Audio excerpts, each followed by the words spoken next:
Les pharisiens n'étudiaient et ne recevaient l'écriture que selon la lumière de leur intelligence humaine, et non selon la lumière et la puissance de la vie divine devenant leur vie.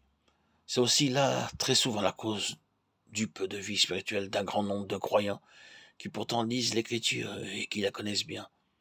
Ils ignorent que c'est l'esprit qui vivifie et que la chair, l'intelligence humaine, quelle qu'en soit d'ailleurs la haute portée, ne sert de rien. Ils croient qu'ils ont dans l'écriture la vie éternelle, mais ne connaissent guère encore le Christ vivant qui voudrait se communiquer à eux par la vertu de l'esprit et devenir ainsi leur vie. Pour sortir de cet état-là, il faut simplement renoncer à comprendre la parole écrite sans le secours de l'esprit de vie. Ne recourons jamais à l'écriture, soit pour la méditer nous-mêmes, soit pour la prêcher aux autres, sans demander le secours du Saint-Esprit.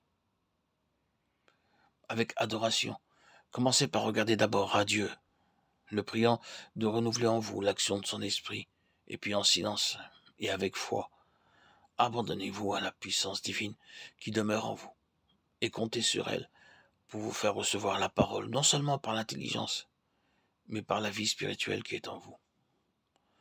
Que le Saint-Esprit soit votre vie. Quand l'esprit et la vie s'élancent de l'intérieur à la rencontre de la parole qui apporte du dehors la nourriture spirituelle, les paroles de Christ sont en effet esprit de vie. À mesure que nous étudierons mieux ce que notre Seigneur nous dit de l'esprit, nous verrons toujours plus clairement que si les paroles du Seigneur sont esprit et vie, le Saint-Esprit doit être en nous l'esprit même de notre vie. Il faut que l'Esprit de Dieu devienne notre vie individuelle.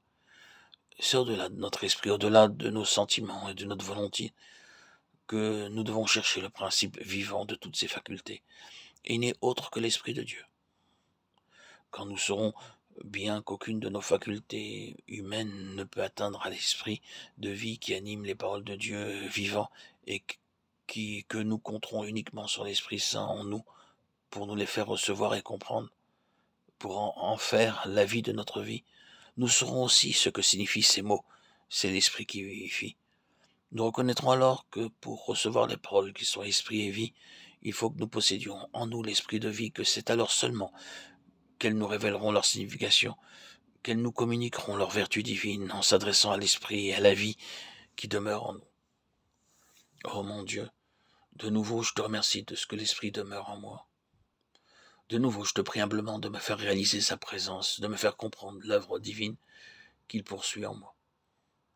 Enseigne-moi à croire qu'il est en moi la source et le développement de toute vie divine, le gage de tout ce que Dieu veut voir en moi.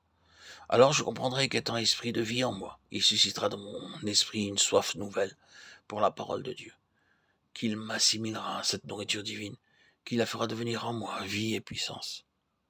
Pardonne-moi, mon Dieu, d'avoir trop cherché à saisir tes paroles qui sont esprit de vie, en comptant pour cela sur mon intelligence humaine et mes propres facultés, que j'ai été lent à comprendre que la chair ne sert de rien.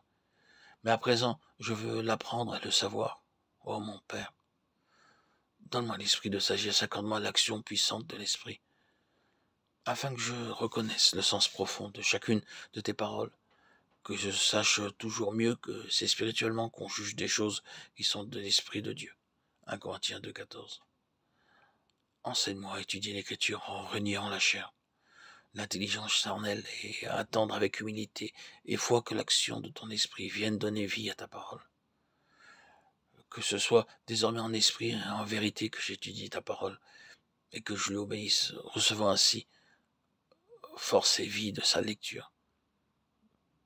Amen.